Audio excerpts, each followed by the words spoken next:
horrendous. It is.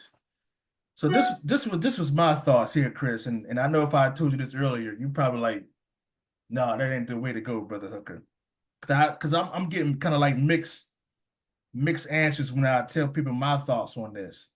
Now, the only way I could see this being a good idea for him to speak at this RNC is if he were to go there and just, tell the American people from a labor leader standpoint on why not only labor, but working class families should not vote for Trump.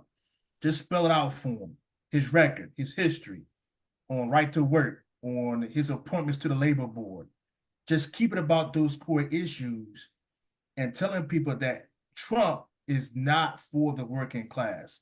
All this other stuff, they're going to be fighting about. But when you talk about just labor issues, if he goes there and speaks on behalf of labor and puts Trump's record out front for the American people to see and for the American labor movement to see, if he does that and it calls him out on that, I think it's good for him to be there.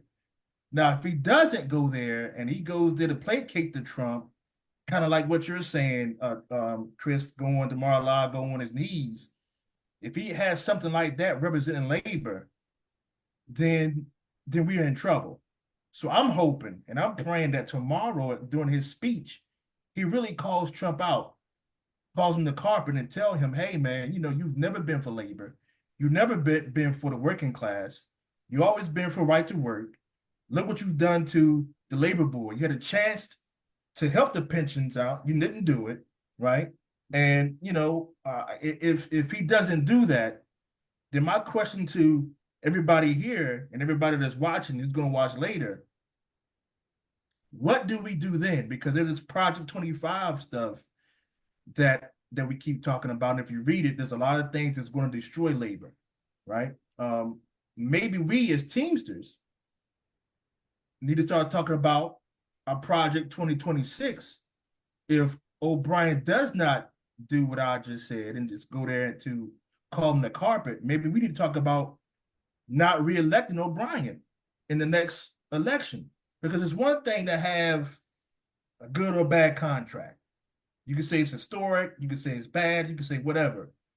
But if you got a president who is openly talking about not you even having the rights to bargain over the contract or have a contract, have a pension, having health care, then maybe we need to start talking about what we do if he doesn't call Trump out. Maybe we need to say, hey, man, we've had enough. All the other stuff you've been doing, the racial discrimination, the harassment, whatever. Now you throw this in there, you putting all of us in jeopardy.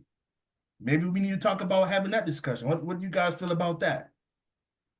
Well, I'll say this, and I love you dearly, but whatever you smoked or drank that made you think you were going to go down there and say anything like that, I need to have some of that's that. That's why I didn't tell you, because I knew what you was going to say. I waited until the day because I just hope that he does. I just have that.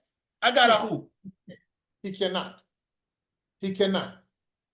Because the bullet that missed 45 is going to find him before he leave that convention hall in Milwaukee. Who's that? O'Brien.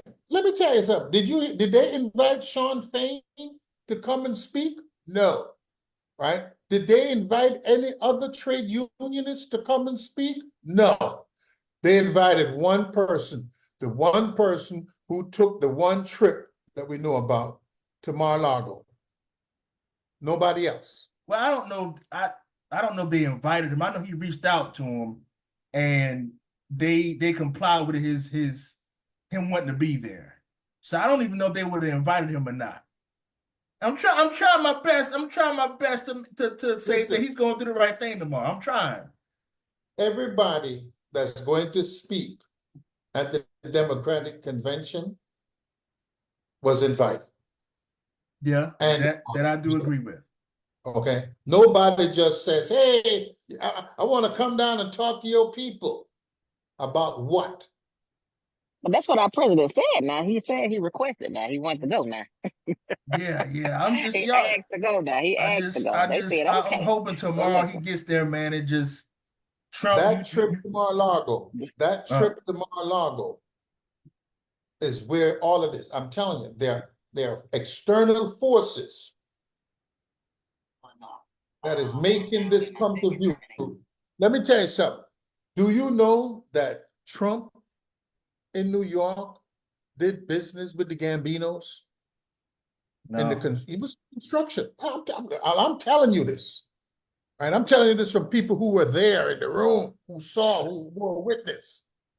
Okay? This is something that is very nefarious, because if you believe, as Patco believed, right? Because Patco, remember now, Patco backed Right. Ronald Reagan. Right. Who did Ronald Reagan chop down? Patco. Yeah. Who you Trump gonna chop down? You think UPS wants to have a union? No.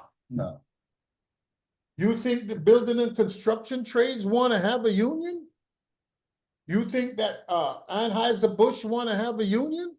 You think the railroads want to have the railroad every day is laying somebody off? Look at Project 2025. They were offended that the Federal Railroad Administration said you had to have 2 people on a train, a freight train, something that's carrying fuel, explosive, chemicals, all these different things like that. 2 people. They wanted to go to a 1-person crew. And because the FRA said no, they want to get at the FRA and gut them. They are telling you something. So what am I going to go and talk to them about? What is this? What speech can I make here that's going to make Josh Hawley become pro-union? That's going to make J.D. Vance become pro-union? That's going to make Ted Cruz pro-union?